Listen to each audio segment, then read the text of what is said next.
We're in Manchester, would you believe? At the Palace Hotel, which is it's a very nice building, I have to say. Very conducive to interviews. There used to be a guitar store across the road. I forgot the name of it. And when I had my first band, the Warriors, we used to come down here and stand around looking gormless, pretending we were rock and roll celebrities. It didn't do much for us, but it was funky just standing around. Because we played at the Oasis here when it was a club in Manchester. And we used to go and hang around there in the afternoon looking, anybody spot us or something like that. You were waiting to be discovered. That's exactly right, you know. I've been asked by this record company to make an album, and I said, well, I'm going to London, I'm going to get in touch with Steve and maybe Bill, and they could sort of join me on the album. Oh, they said, great, that'd be great. And I said, well, Rick's there as well, so I'll give him a call and see if they want to join in. And then I thought, wait a minute, why don't I make an album? And this is exactly what I did. I spent one afternoon with Rick, and I got some cassettes of his music ideas. I spent one afternoon with Bill and got a cassette from him of his drumming and ideas. I got a cassette from Steve. And I went to Paris and found this beautiful studio by the river, the Seine, just outside of Paris. And I took over with me 3 or 4 musicians and an engineer. And they had a studio in this beautiful house. And I asked them to perform and help me create this album that eventually would be an Anderson, Bruford, Wakeman Howe project. So basically, I wrote the whole album with these session musicians, and then took it to Steve, Bill, and Rick, and said, "What do you think of this?" And they all loved it, and the record company loved it. And basically, they reinterpreted the music. Because it was always like, I'd say to the guitar player in Paris, play this lick like Steve would play, sort of thing. And I'd say to the keyboard player, here's the solo, this is what Rick would do, play this idea, you know, this is a tape of what he was thinking, you know, and this is the drummer, and this is Bill, you know. So in a way, I fashioned it to fit like a suit. I was like a suit maker. And then we finished off the album in Montserrat. The only one who wouldn't come there was Steve. He wanted to do all his guitars in London. And then it was mixed. It was taken out of my hands, actually, halfway through, because they thought I was a bit crazy. And I wish they hadn't, because I knew exactly what I was trying to do. But it was taken out of my hands, and it was produced eventually by 2.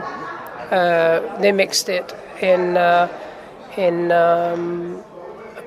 beautiful place. Where did they have that big music festival in 1968, was it? Oh, in North New York State, very famous. Woodstock. Yeah. So they mixed it in Woodstock, and here's the story. It was kind of cool because about an hour away was this mountain skiing. So I'd get up at 10 o'clock while they mixed it, and I'd ski till 4 o'clock, and they'd finish mixing it, and I'd come in and say, okay, just bring that down a bit, tweak that, thank you very much, that sounds great, I gotta go and have something to eat. And the following day I go skiing again, and come down to the mix for the next song. And it was a really great way of working, because people when they mix, they tweak this sound, they tweak the drum sound, they tweak the snare drum sound, and hours later, I'm sick of the drums. I just don't like them anymore, So I just walk in very refreshed. And the album, the performance was marvelous because we had Tony Levin on bass, one of the great bass players.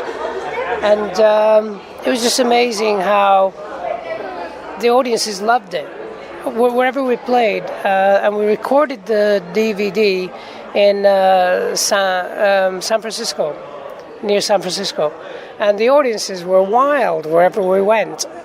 And of course, we didn't care whether we were called yes or no or maybe or Anderson, Bruford, Wakeman and Howe. It didn't matter to me, as long as we can get the record out without too much trouble. Well, it was started, but the usual problems creep in when basically we arranged to do a second album, and I set up a beautiful farm in the south of France with 2 studios for it. And it just turned out that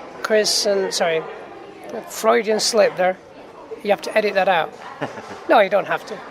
Bill and Steve said they didn't want to come, and it confused me, and I thought, wait a minute, they just had a great time for a year and a half making an album that I actually wrote, basically tons of it, and we shared the project together, and they wouldn't follow through on a second album, so they wouldn't do it without a producer, and I said, okay, let's try and find a producer, and I tried to listen to everybody's opinion, and eventually we just couldn't make a second album.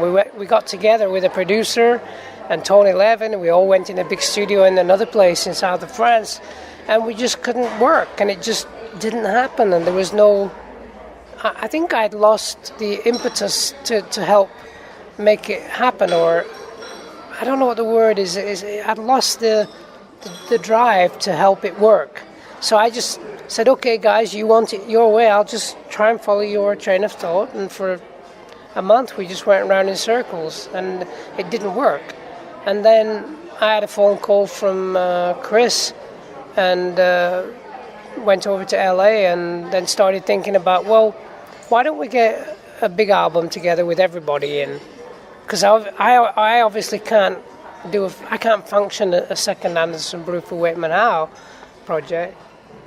I can't do that, unfortunately, and so why don't we all get together as a sort of 8-piece? And actually, that tour was amazing. The Union tour was amazing, working with everybody. So that was my comfort zone.